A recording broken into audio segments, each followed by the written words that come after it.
Genesis 25, near the end of the chapter, is where we're going to be beginning, and then we'll finish up chapter 26, Lord willing.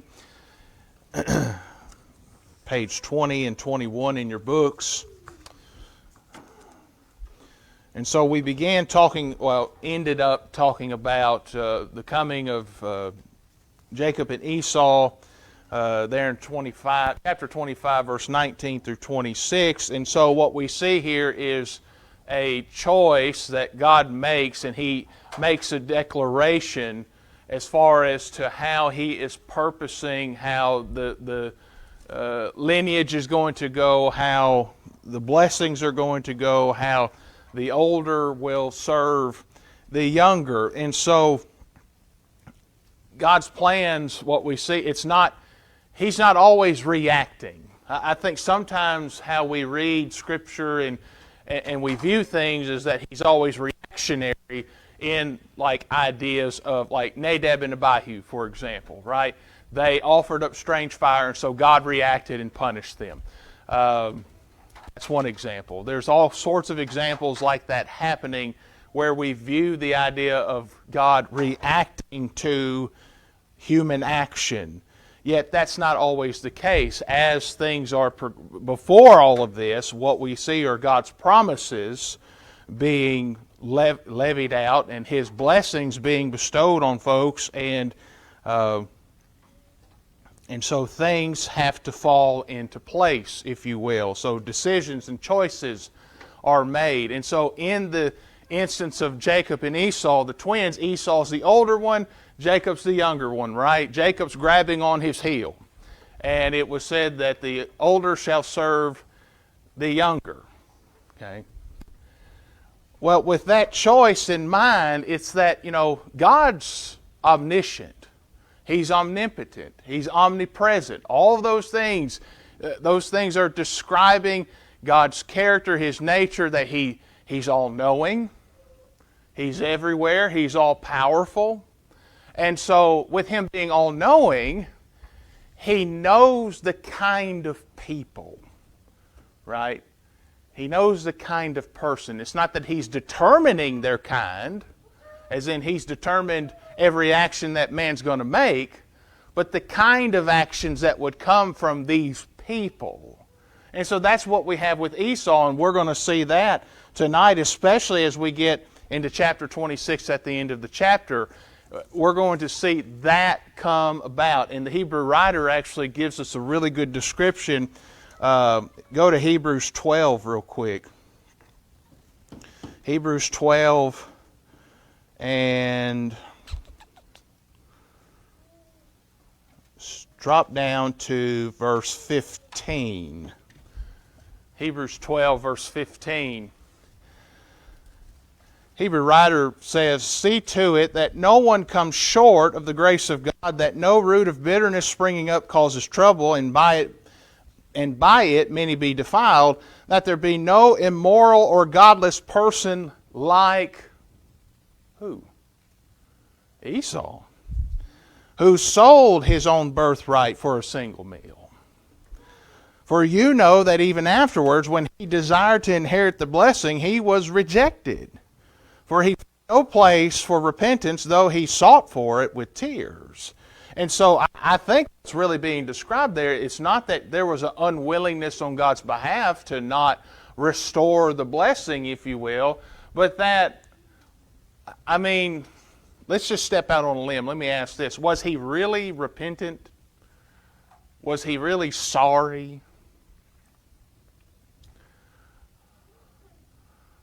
Just because you shed a few tears, that could be worldly sorry.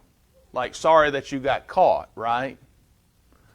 So that's not godly sorrow. And Paul actually gives us that idea over, it's in one of the chapters in 2 Corinthians. I can't remember off the top of my head right now. It's 6, 7, 8, or 9. I know that's a pretty wide stretch, but he talks about the idea of, he talks about how he wasn't sorry for writing the letter because what did it produce in them? It produced a godly sorrow. And so that is what I'm believing is taking place with Esau, and we're going to have to read this. It's verse 29 through 34. This is the context of him selling his birthright in Genesis 25. And so when Jacob had cooked stew, Esau came in from the field, and he was famished. And Esau said to Jacob, "Please let me have a swallow of that red stuff there, for I'm famished," and therefore his name was called Edom. And so we all have heard, everybody knows about the Edomites, right? Not necessarily very faithful people, are they? In fact, they in turn cause a lot of heartache and a lot of problems. Jacob said, "First sell me your birthright." And Esau said, "Behold, I'm about to die. So of what use then is the birthright to me?" And Jacob said, "First swear to me." So he swore to him and sold his birthright to Jacob. And then Jacob gave Esau bread and lentil stew, and he ate and drank and rose and went on his way. Thus Esau despised his birthright. And so we see a person who's making a pretty hasty decision. They're not considering the complete picture, if you will. This is a person in Esau who is seeking immediate relief for a very, very temporary problem. He wasn't going to die right then and there. And I'm sure all of us have possibly, perhaps, experienced something like this in our lives where we have been too hasty, where we just felt like if I don't do something right now to fix and solve this, it's just going to go over and we're going to, make a mountain out of a molehill. With Esau selling his birthright for this immediate relief, the text is not emphasizing his hunger, it's emphasizing his attitude. And that's what we really need to begin looking at within ourselves, in saying that there's going to be discomfort. There's going to be times where we are uncomfortable, where things are not occurring, and the puzzle pieces aren't falling ideally. Or if you've ever played Tetris and you're waiting for that one piece to come so that you can turn that piece and make it fit, right? And some of us, we get way too impatient. And that's clearly what's happening here with Esau. Short-term desire, it blinds us sometimes to the long-term consequences of our decisions that we make. And it can happen on all kinds of fronts, all kinds of levels.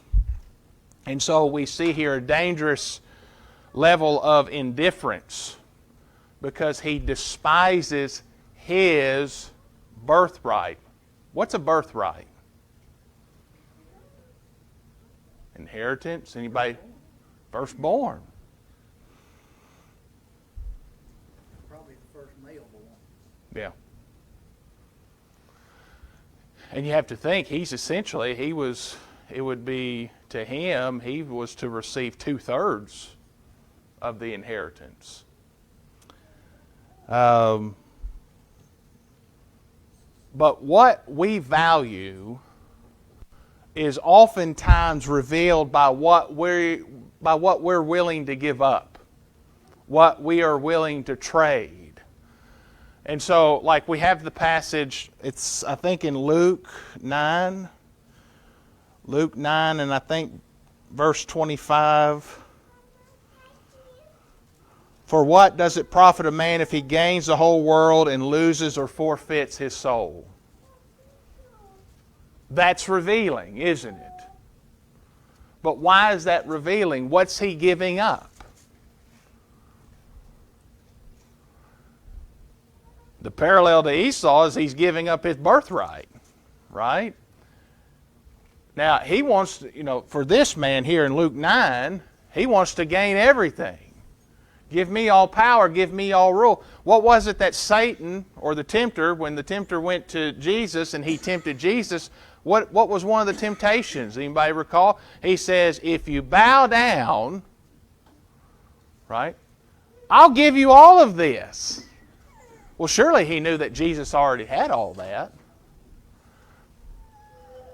So short term, because Jesus wasn't ideally in an ideal circumstance, I'd say he was uncomfortable. He had fasted for how long? 40 days? I don't know about you, that's a long time. And so that temporary relief that we may seek out can cost us a fortune. And when I say a fortune, I'm not talking about just money. If you have money problems, shameless plug, you need to go to someone like Mark. But that's, even on our best day, if you die, guess what? All that stuff stays here. You take not a penny of it. None of it goes with you to eternity. Not a bit of it.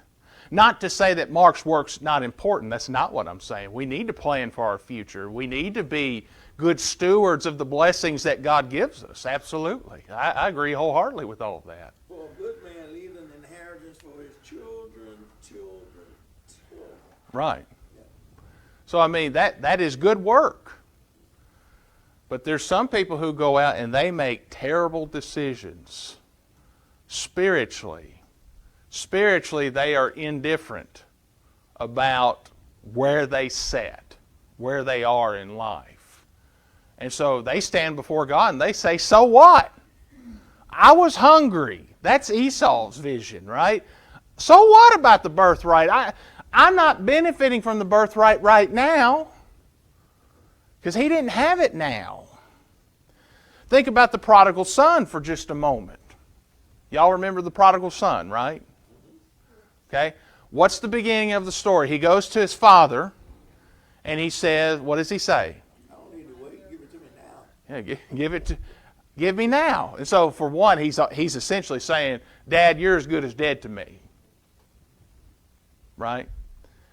And then he goes and he squanders it all away. And he hits rock bottom. And so sometimes, I think a lot of us understand this reality. A lot of people just have to hit rock bottom for them to open their eyes. Right? And so he hits rock bottom and he's feeding the pigs and everything. He's like, these animals are eating better than me. My father's servants are eating better than me. Everybody's better than me. And so what does he do? He recognizes, I need to repent. I need to go, and if my father would just treat me like a hired servant, that'd be okay. Right? And so, but what happened was before all of that took place, he despised his birthright. Even though he asked for it. I think some people might try to quibble and say, well, he asked for the birthright. He asked for his inheritance. But again, it goes back to... He didn't have the birthright. Right. He had an older brother. Well, that's true. But he still had an inheritance. And I think overall the point is it was his attitude. Right? So his attitude was I want to go and live my life the way I want to live. And at the point, like getting back with Esau, is I want to go and I want to do what I want to do. I want to, don't tell me, and I don't want to wait, and I'm hungry now. Y'all remember those, and I'm pretty sure they're still going on. I don't watch cable a whole lot. What's it called? J.G. Wentworth, the 877 Cash Now. It's my money and I need it now, right?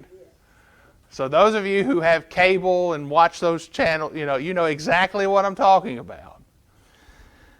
And so, what else is said about what we value?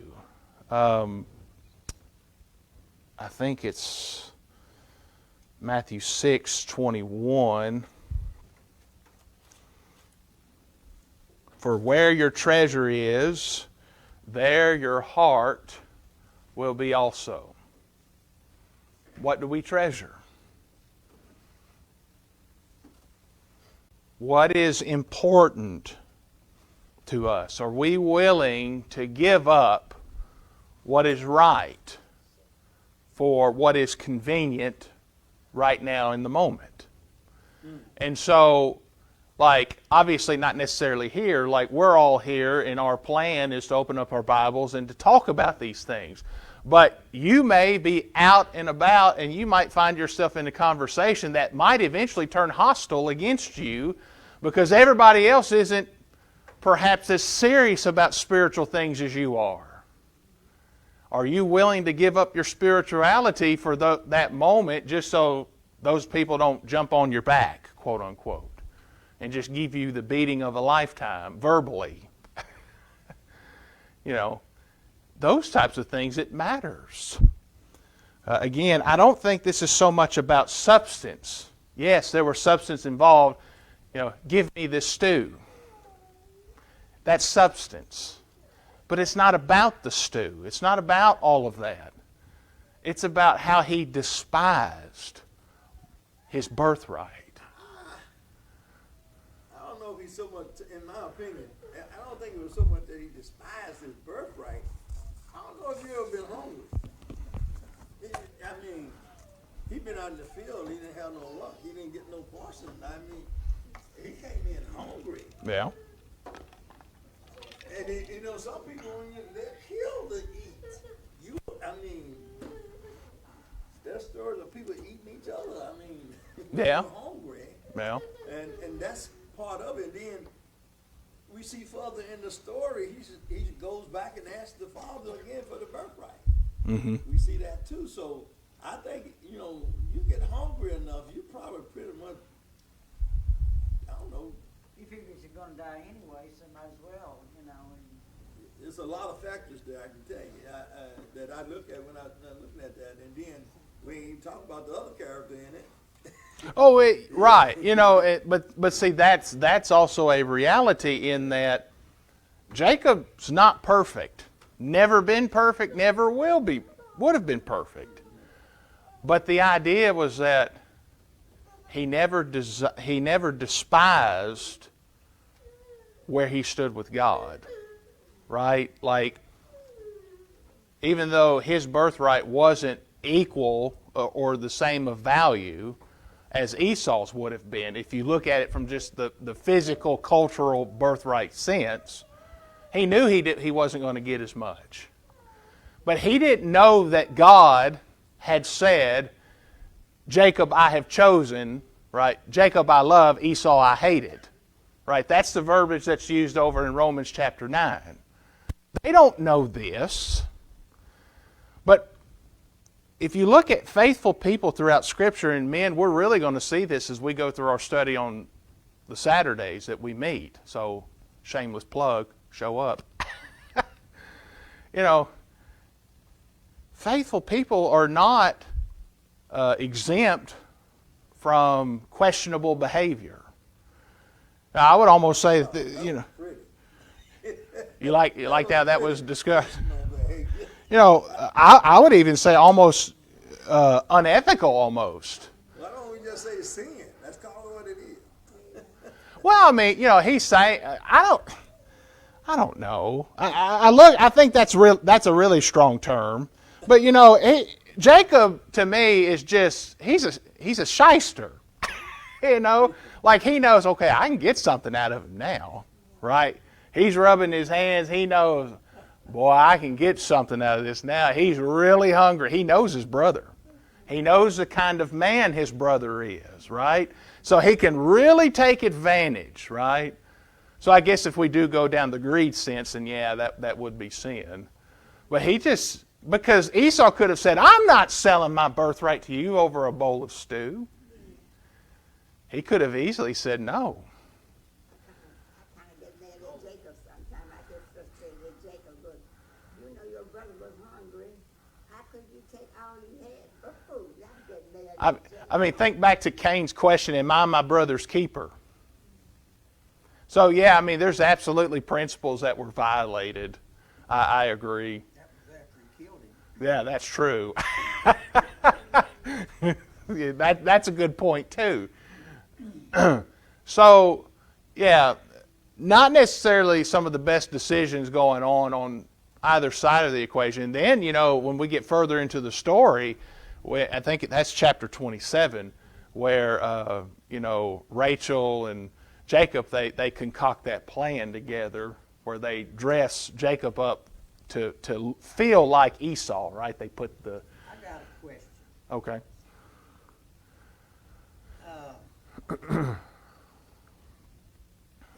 In day 4, number 2,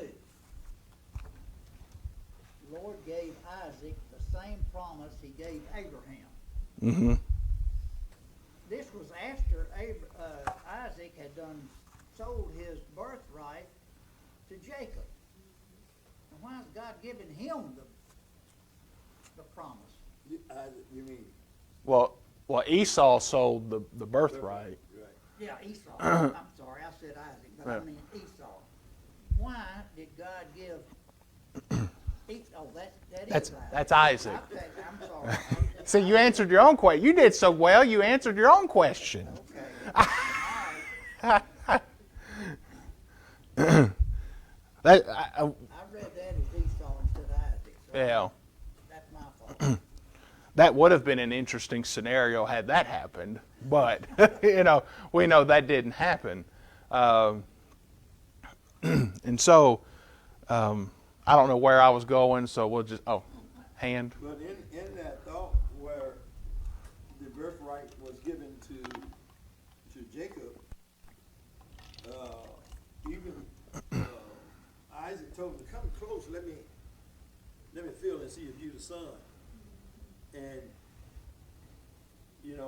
once he gave it to him, God honored Isaac, anointing, I guess, in other words, Jacob with that birthright. Even though he thought it was Esau. Right. Yeah, that's right. And that's actually that's essentially stated in Hebrews 11.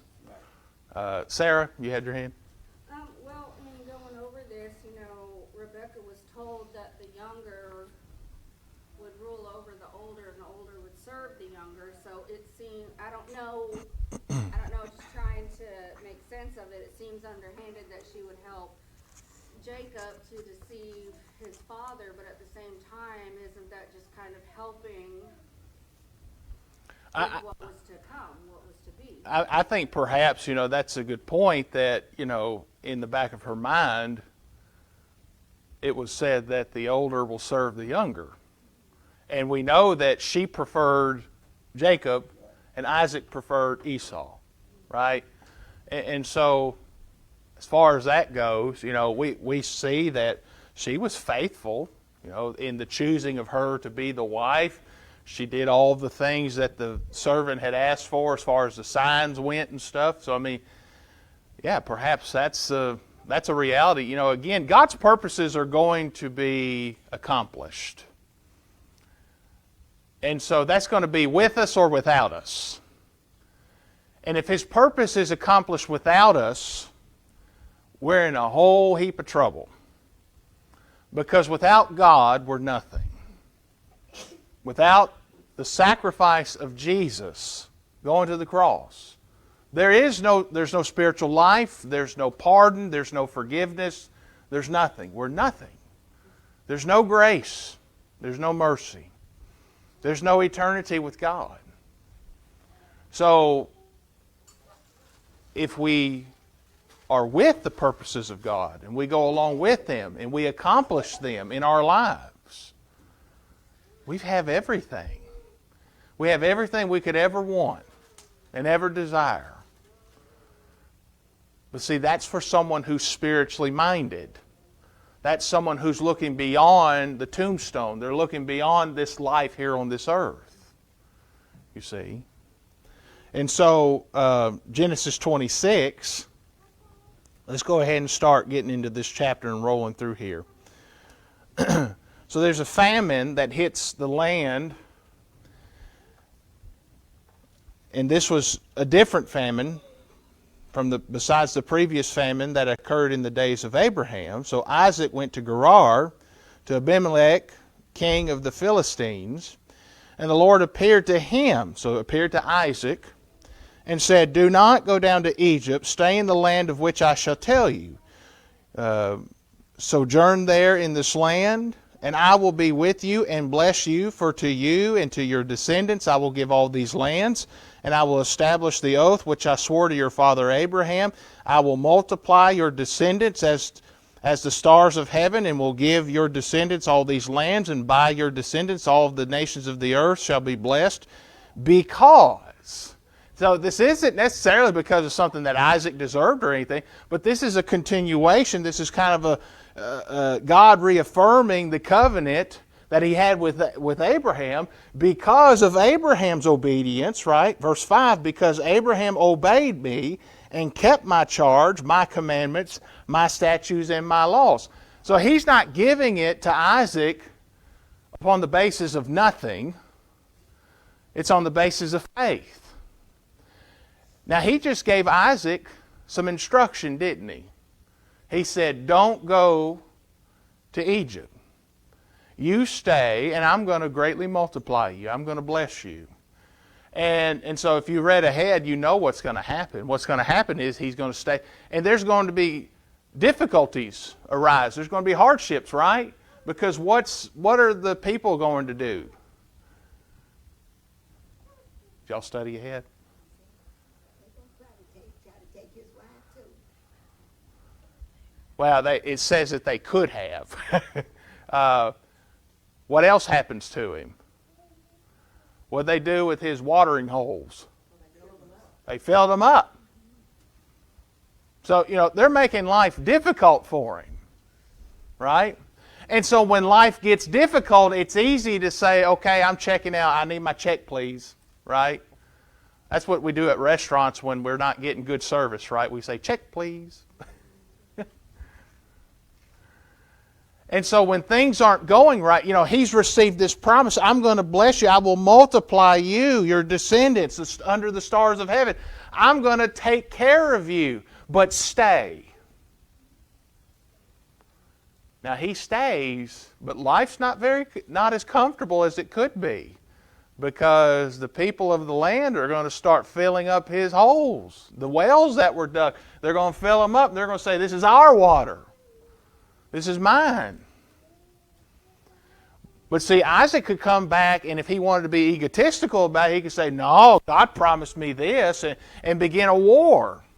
See? But see, not all wars are meant to be battled, right? You ever thought of it that way? Isaac had enough servants that he could dig a well and not have any problem with it. Sure. That's what he did. Kept digging wells. He had a peaceable spirit. That's right. And I think that's where we need to sometimes, if we find ourselves kind of losing our composure, to remind ourselves that, whoa, and let's redirect. Let's not get hasty. Let's not get too upset. Let's not blow this out of proportion. But let's try to be peaceable, because that's actually what the Scriptures say. We're supposed to try to be peaceable. I think it's somewhere in Romans 14. Romans 12, 17 through 21. Oh, is it Romans 12? See, thank you. Romans 12. That's right. Verse 17. Never pay back evil for evil to anyone. Respect what is right in the sight of all men. If possible, as far as it depends on you, be at peace with all men. But sometimes power goes to our minds where, well, this is mine. Think about, remember when Jesus was going through, and he said, if someone slaps you on the cheek, turn the other cheek. And then he says if they ask for your coat or something, you give them the coat and everything. Do you understand the principle behind that? It's to show the others the injustice of what's happening. Don't fall and stoop to their level, because here's the thing, those people are going to beat you with experience. But I think some of us are really comfortable with the experience that we have. The Scripture don't tell you what to do after you turn the second cheek. Do whatever you want to after that. Is that your take on it? Okay. I can respect that. I try to look at it from the perspective of, if people begin to take note of the evil that's occurring, maybe, just maybe, it'll prick at least one person's heart. Just one. Look, we're not going to change everybody on a whim. No matter how good of a preacher you get, I don't care. You can go to whatever your favorite preaching school is, and if you could bring Guy N. Woods back, or whoever your favorite preacher was back in your day, they could preach the gospel and do a wonderful job, and you're still going to have the majority of people that's going to say, not my cup of tea. But eventually something may happen. Something may prick their hearts. Maybe they hit rock bottom. Something may happen that triggers something within them, and they say, that's not right. This isn't just. This isn't fair. And so that's when things begin to really, that the wheels begin to turn, and it's not just spinning in one spot. You're getting traction with people. And that's what we're trying to do. And so we need to get traction with people. We need to influence them, but we can't influence them if we're acting just like them. If we're behaving just like that, well, why am I going to come to church with you? You're just like, you're saying I need to change. Well, you're not changing. I mean, I know that's a simple way of describing it, but that's essentially what happened. But if at all possible, as far as it depends on you, be at peace with all men. And so to me, that's kind of what I see with Isaac here in this context. I know I'm jumping ahead a little bit. But, Isaac's not perfect. Because God said, don't leave, don't go to Egypt, stay, and I'll bless you. And so verse 6, so he stayed, right? He lived in Gerar. When the men of the place asked about his wife, well, isn't this the same mistake that Abraham made? The same exact mistake Abraham made. She's my sister. For he was afraid to say, my wife, thinking the men of the place might kill me on account of Rebekah, for she's beautiful. Everybody's got a beautiful wife, right? Not everybody. Now, notice a woman said that, not a man. I understand Leah had some shortcomings. That's true. That's true. This wasn't exactly the same thing that Abraham said, because this is not his sister. It's his cousin or something, isn't it? Well, that's true, but I was just saying, as far as his response when these other men are noticing his wife, she's my sister. He's taking a lesson from Abraham. Yeah, that's right. He found Abraham's notes and said, well, in order to keep me alive. So. Well, now, Rebecca or Leah, too, were from Rebecca was from Abraham's family. Right, Yeah, right. yeah.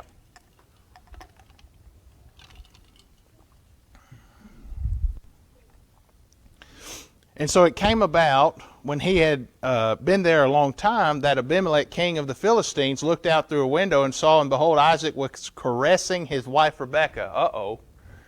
Well, now the cat's out of the bag. What do you mean she's your sister? You don't snuggle your sister like that. Sport, yeah, right. Yeah, the New American Standard says caressing, and so that they were doing things behind the tree, but someone saw them, if you will. And so Abimelech called Isaac and said, behold, certainly she is your wife. Even by his standards, he recognizes, and so, I want you to just take your minds for a moment and remember in Romans where it talks about how the Jews had the law of Moses and the Gentiles had the law by nature, essentially. That's kind of the law that Abimelech had lived under. Even nature says, okay, you're not doing this with your sister.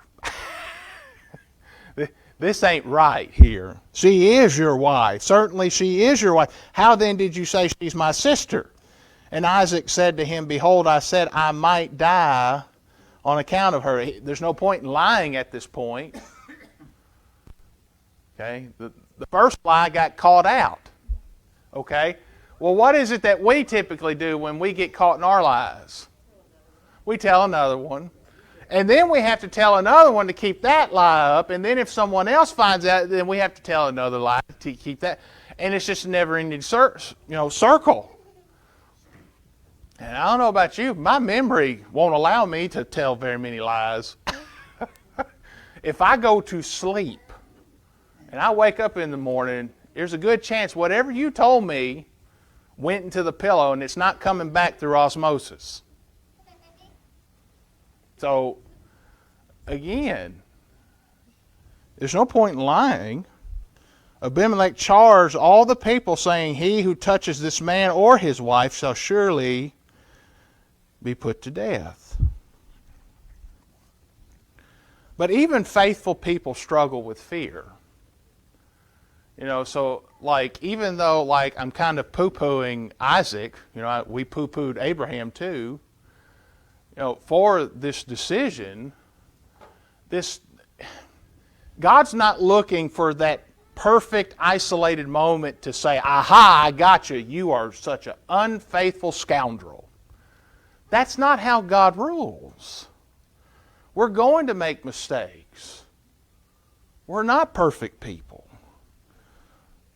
And we have to reconcile that just because we know the truth doesn't mean that fear automatically is just dispelled.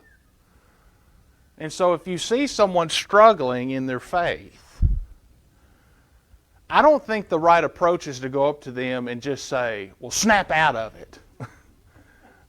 I don't think that's the right way to go about teaching somebody. I mean, there are instances like if you have to snatch someone out of a fire, that's one thing, right?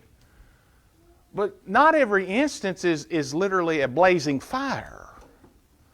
And so we have to learn to talk to people. And weakness can repeat itself when it's not addressed. But I don't think we address it by holding them out and dangling them over the fire. So, hey, snap out of it. I don't think that's going to necessarily work with people. They're certainly going to be like, well, they have a short fuse. They have a short temper, because not everyone views things the same. They don't respect sin in the same light or have the same respect for the consequences of sin as you might have. I would hope that everyone in here would agree that the wages of sin is death. And so sin, regardless of what it is, if it's a little white lie versus murdering somebody in cold blood, sin separates us from God. And so we need to have a healthy relationship of knowing and acknowledging what it's going to do to us. But your neighbor next door to you may not have that same respect. And so how are you going to teach them that? Is it by yelling at them and telling them, well, you big dunderhead, don't you just get it? I don't think that's the way we go about it. We have to show them. We have to express it to them in a way that they can understand it. And God's purpose is bigger, and His grace is bigger than the flaws of man. So think of it from this perspective, and I use Romans 5:8 as my justification for this. For while we were yet sinners, Christ died for us. So the grace of God is far bigger than any generational flaw that goes through the family, right? It seems like maybe the father does something and then the son follows suit quickly after him. And that's what we kind of see with Abraham and Isaac here.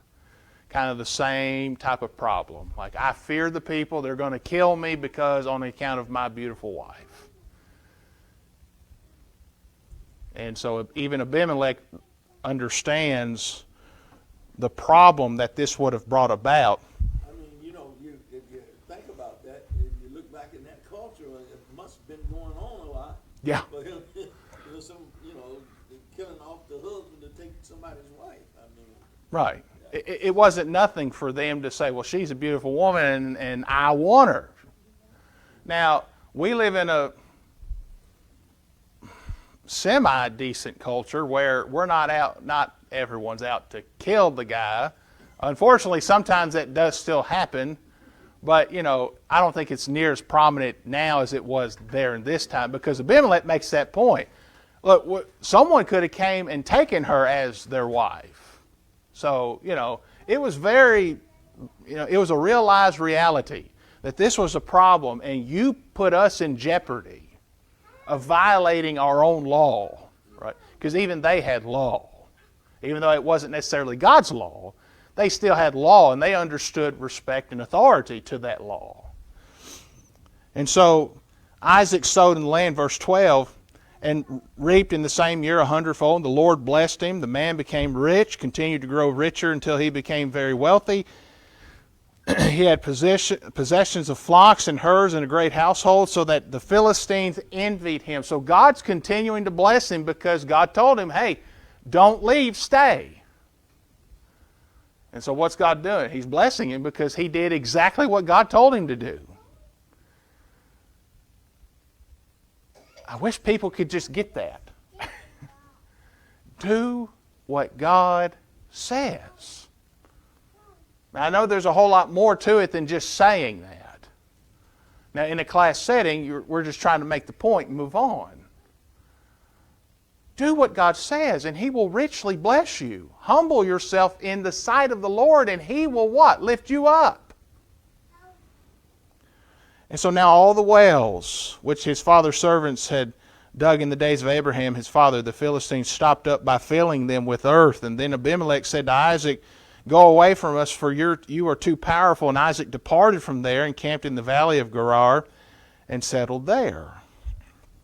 And so, sometimes faithfulness attracts opposition. It makes people uncomfortable. Isaac's not going out flaunting anything, but what's happening is he's gaining. And so all these people are seeing, and it's envious to them. It makes them envy him. And so he now becomes a target, if you will. But what we need to understand is that God's approval means, or ought to mean, more to us than just popularity. Because Isaac could have easily said, oh, no, don't kick me out. I'll get rid of all this stuff. He moves on peaceably. He chooses peace over pride. And we see that continuing on. Isaac dug wells of water, verse 18, which had been dug in the days of his father, and the Philistines had stopped them up after the death of Abraham. He gave them names which his father had given them. But when Isaac's servants dug in the valley and found there a well of flowing water, the herdsmen of Gerar quarreled with the herdsmen of Isaac, saying, the water's ours. And so, now we've got a battle. Potential war. And it seems like, you go to the east side of the world and you've got two or three countries that they battle over an inch of ground. It's like, give it up. They're not going to. What kind of sense does it make to fill up a well? If you need water for your animals, but you don't want somebody else to have it, you fill it up. Yeah. You don't get it, and they don't get it. Right. What kind of sense is that? Well, they'd rather suffer and say, you're going to suffer with me. See, that's what envy does. Because, I agree. But envy's not pretty. Because they're not considered the personal aspect of what's going to personally happen to them. They're going to suffer alongside with him. But what they don't recognize at this point is that Isaac's not going to suffer. As long as he stays where God tells him to, what's God going to do? He's going to continue to bless him. So people can attack him all day long. What is it that remember the passage, and I'm paraphrasing, but Jesus says, don't fear the people who can kill the body, right? But fear the one who can kill both body and So that's the point, you see. And so they dug another well, and they quarreled over it too. He moved away from there and dug another well, and they did not quarrel over it. And at last the Lord has made room for us, and we will be fruitful in the land. Let's continue on. I'm running out of time. We're going to finish this chapter. And then he went up from there to Beersheba, and the Lord appeared to him the same night, and he said, I am the God of your father Abraham. Do not fear, for I am with you. I will bless you and multiply your descendants. And so he's providing him reassurance, because what he just went through could have been traumatizing. I would say it was. It certainly wasn't a picnic. For the sake, I will bless you and multiply your descendants for the sake of my servant Abraham. So he built an altar there and called upon the name of the Lord and pitched his tent there. And there Isaac's servants dug a well. And so God's reassuring the faithful that I'm going to continue to comfort you. I'm going to take care of you. And so those who persist in their lives faithfully, He notices your faith. He sees your problem. That's why when you have your problems, you cry out to Him. You seek Him. And so worship naturally follows the trust that Isaac placed in God. God reassures him, and so Isaac worships Him. So let's continue. Let's read the rest. Abimelech came to him from Gerar, which his advisor Ahuzzath, and Phicol, the commander of his army. And Isaac said to them, Why have you come to me, since you hate me and have sent me away from you? And they said, and so now it's hindsight's 20/20, right? We see that the Lord has been with you. And so we said, let there now be an oath between us, even between you and us, and let us make a covenant with you, and that you will do us no harm. Because they saw that Isaac was continuing to build power. So what could Isaac eventually do if he so chose? Right. And so they're like, we need to save our skins. We need to save our necks. Now, I find it interesting what they say. Have you ever noticed it was kind of interesting of what they say? That you will do us no harm, just as we have not touched you and have done to you nothing but good. Isn't that kind of interesting? It's like, wait a minute. He learned to tell a lie, just like Abraham and Isaac. That's right. Kind of like the sibling saying, I'm not touching you. Well, to me, this is gaslighting 101. Is what this is. We have done to you nothing but good, and have sent you away in peace. You are now the blessed of the Lord. Well, we didn't kill you; we spared you. See, and so then he made a feast, and they ate and drank. He could have kicked back and said, "No, you didn't treat me well. You made me leave," and blah. That's not what he did. Not every battle is worth fighting. But some of us, we are so prideful that we are going to fight that battle. We see someone pulling out, just inching their sword out a little bit, and boy, we're ready to go. Guns a-blazing. In the morning they arose early and exchanged oaths, and then Isaac sent them away, and they departed from him in peace. And now it came about on the same day that Isaac's servants came in, told him about the well which they had dug, and said to him, We have found water. So he called it Sheba, and therefore the name of the city is Beersheba to this day. When Esau was 40 years old, he married Judith, the daughter of Beri, the Hittite, and Basemith, the daughter of Elon, the Hittite, and they brought grief to Isaac and Rebekah. I wish I would have gotten to this a little sooner, because I am going to touch on this a little more. But we'll quickly touch on this next Sunday. But notice that this marriage caused them grief. It brought grief. And that word grief there, it's not just, it's not something cheap. This is something this is ongoing sorrow. This is, it's actually a word, the etymology of this word is from another word that means bitterness.